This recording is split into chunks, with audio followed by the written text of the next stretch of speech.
There are spiders somewhere around me. Did you check in your butt? I don't think I'd be able to hear them so clearly if they were in there. And ash spiders are a very rare phenomenon in, first world countries. Generally, yeah. I was reading an article today. Apparently, some species of parasitic worm that feeds on humans is going extinct, and the scientific community is upset about this. But, because, extinct species are actually a big deal, apparently, and blah, blah, blah. But the, small African villages where this parasitic worm kills several hundred people every year, are really not that upset about it. No, I wouldn't think so. I can't imagine why they wouldn't be upset about this grave scientific loss. I know, can't they understand the plight of the parasitic worm? Yeah, no, it turns out they're sick of having to cut open the veins in their children's legs to pull out parasitic worms, those greedy bastards. That's kind of selfish, don't you think? Yeah, extremely. I mean, obviously, they should just, start having children specifically to farm these worms. I'm sure someone has suggested that. Probably. And not even been joking. Probably Nabisco. Well, Nestle, actually. Wait, why? Oh, Nestle just has a really bad track record of bad decisions when it comes to, Africa and, human living because of their actions. Crap, creeper. Like, you heard about the big, problem with them and baby formula, didn't you? I don't remember. They decided that in order to help out, they would give, baby formula to, mothers who had just had children because it would be easier on their bodies to nurse them that way. Now, the problem is, the baby formula they gave them was dehydrated. So, it required to be... And there is no fresh water. Yeah, it's all contaminated groundwater. All mixed with, shit and piss. The second problem is, when people realized this had happened, they pretty much stopped instantly feeding the babies the formula. The other problem is, of course, to have a baby on formula, it's nearly impossible to get them back on breast milk. Yeah. So they killed a couple thousand babies, I think, actually. And then basically, whenever anyone pointed this out to them, their response was, Which, I do view as a fair response. Like, okay, whatever, it's not like we contaminated the groundwater. What the fuck do you want us to do? But at the same time, it's like, yeah, you're responsible. Because they even had they had people warn them about it in advance. A lot of people. So it's not like they didn't know. They went, no, it's good PR, go for it. So I guess there was nothing interesting over here? Nah. There's so why not come over here? There's a single emerald. Did you get it? Yeah. This sure is full of lava, though. Yeah. If we had some water buckets... Yeah, we would be fucking set. But we don't even have a water source right now. I do, however, have, like, 30-some-odd iron cooking in this furnace. Okay. So if we need any buckets... I've got 6 diamonds. Oh, that good. That goods? Yes. Yeah. God damn it. Alright. Let me put away... Okay. 4 iron. Pitching.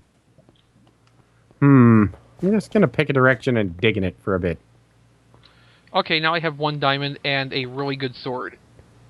So I'm amazed you didn't go for the pick. Well, I mean, you only need a diamond pick for obsidian, and we don't have any obsidian. True. Also, what we don't have is a memory of the way out of here. Oh, God. Yeah, that's true. Actually, I think I can find us the way out of here.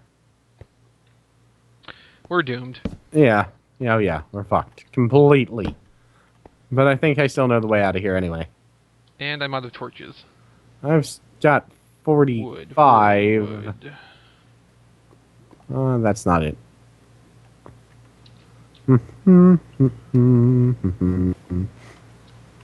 Torch. Torchic. I think after I'm done with another Century episode R, I'm probably going to pick up another Pokemon game to play. Just to tone down on the robots for a while. I mean, I enjoyed the games I've been playing. But still, I've been playing robot games pretty much non-stop for a while. Or at least, for flail-throughs. Though Rob did, of course, get a copy of Gundam Crossfire. That's right, he did. I'm looking forward to hearing about that. Well, he's going to review it for Bad Video Game Day. I know. And then after that, I'm going to... The fun part was I actually suggested that to him independently before I knew he bought it. Yeah. Because it's just so perfect. Yeah. I just found 8 diamonds. I wonder if I hit you with a sword, if my wolves will come down here and bite you. If they're... Yeah, there's actually a chance that you will. Of course, I will just run for the lava and jump in at that point. Because I'm a spoiled sport. Yeah, but if you did that, all your stuff would burn up, including the diamonds. Yes. Because I am also a horrible... Yeah, I'm a horrible sport. I'm going to make myself a diamond sword. Apparently, I'm trying to make a diamond Jesus sword because it's got a cross at the end. So, no. That's not how you do that. Iron ingots? Yeah.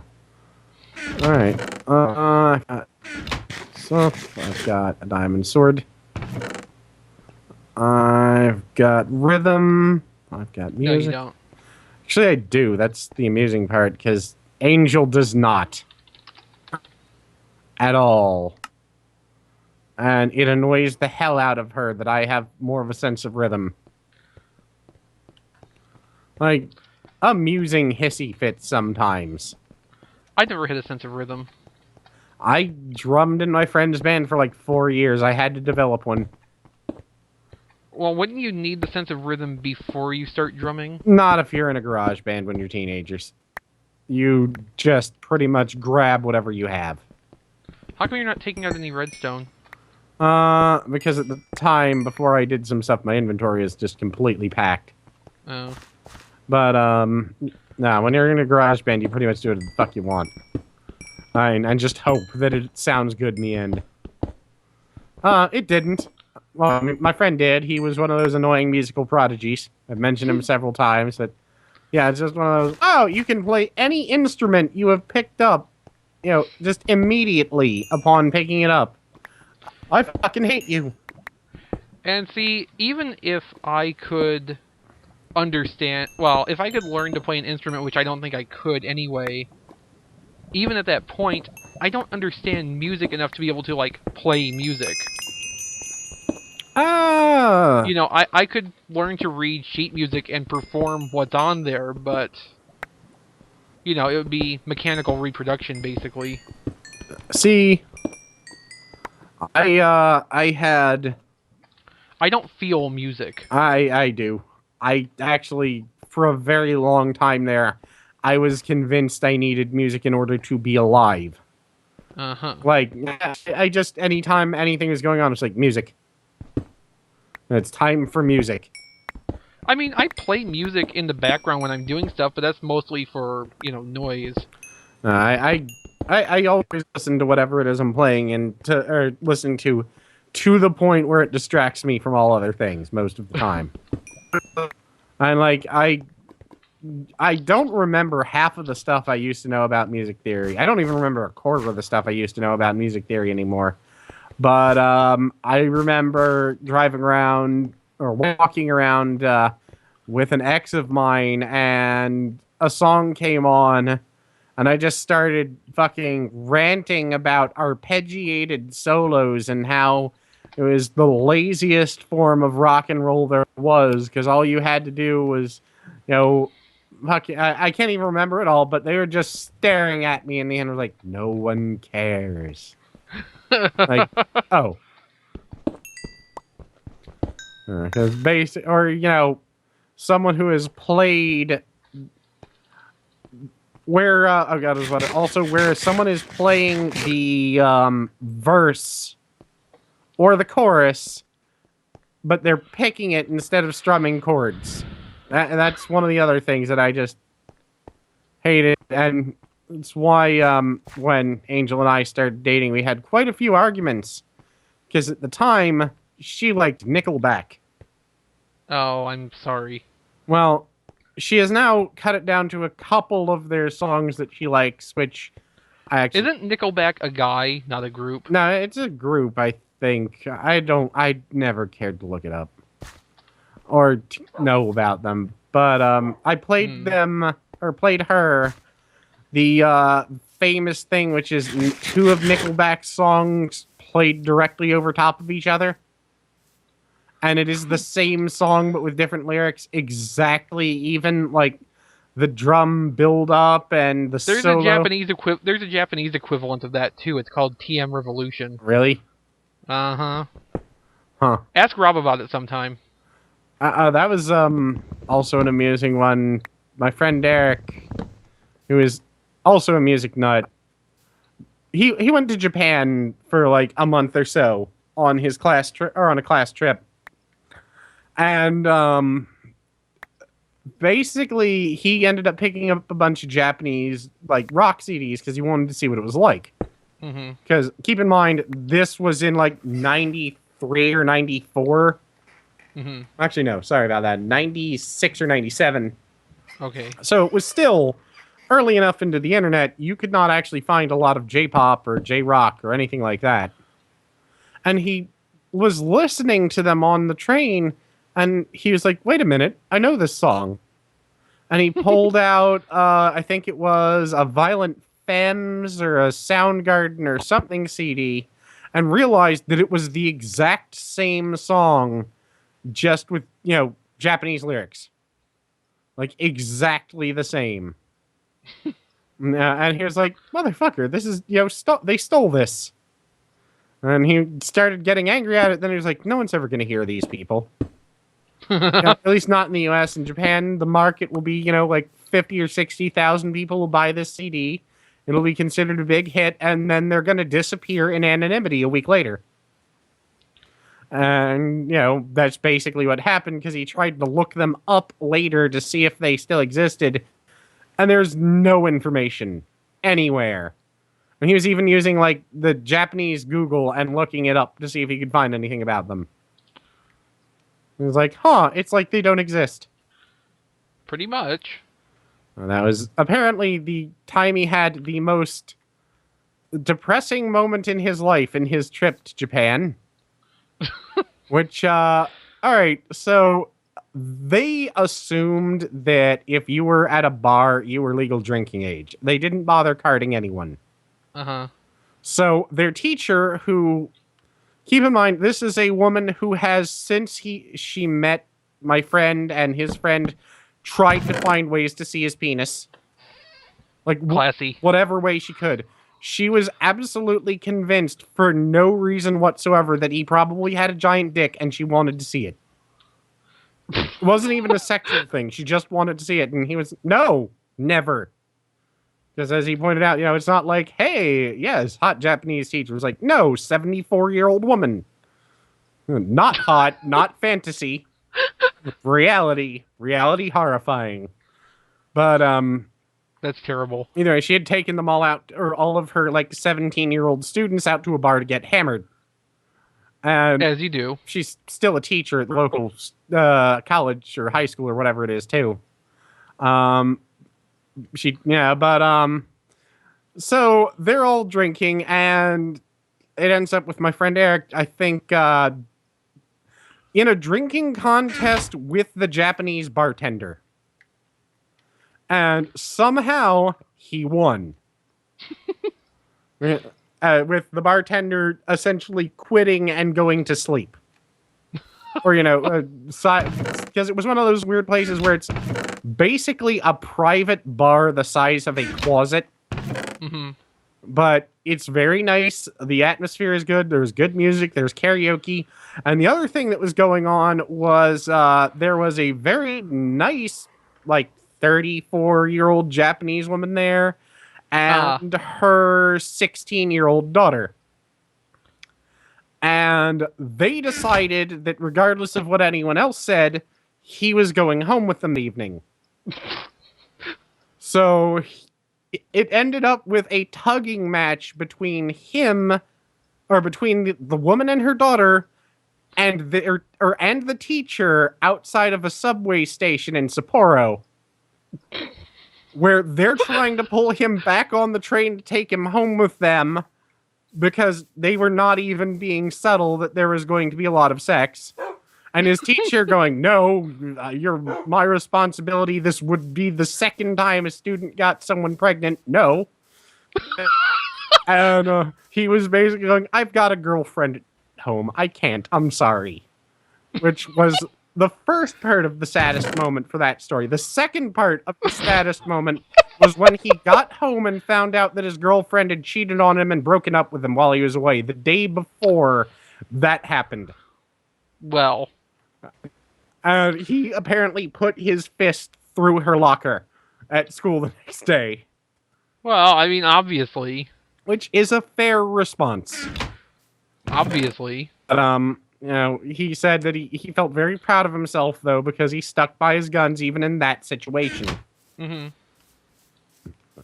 And, of course, recovering from the hangover the next day. Oh, I'll have to tell you about Walter. Walter? All right. So, Walter is a big... That's going to be one of my episode titles, by the way. Walter with a question mark? Walter ...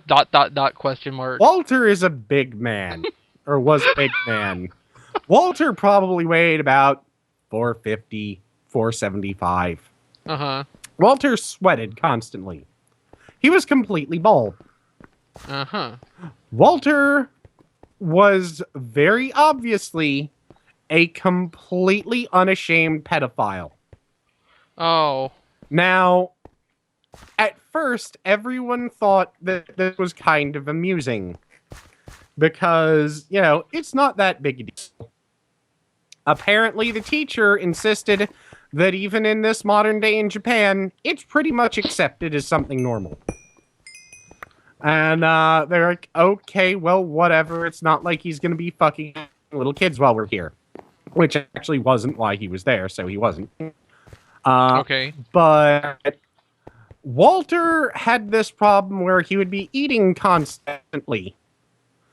So, and he would just eat everything, everywhere, and then he would sweat, and it would smell exactly like it. Like whatever he had been eating recently. Just, But, anyway, they're sitting in a restaurant, and Walter is eating, or it's like a Japanese McDonald's. Apparently the food there was way better than anything in the U.S. But they have teriyaki chicken sandwiches. Yeah, that sounds delicious. I know. But, they're sitting there. It's bad when you want to go to Japan just for the fast food. Oh, yeah. But they're sitting there eating, and Walter is eating his, 4 or 5 burgers. When all of a sudden, this Japanese family walks in with their probably about 6-year-old daughter. Uh-huh. And Walter just forgets that he is eating food. And has, homed in on this. Or on this child, and is just staring. And occasionally he will lift the burger and, just take a bite out of it absent-mindedly. Mm-hmm. That's a good burger, is it, Walter? Because of how he is sweating at that point. He has gone full-on horrible stereotype pedo mode.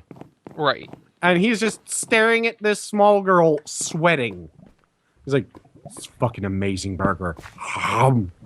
Like, really? It's great? And he's like, it's the best fucking burger I've ever had. And he just sits there doing that for 4 more burgers.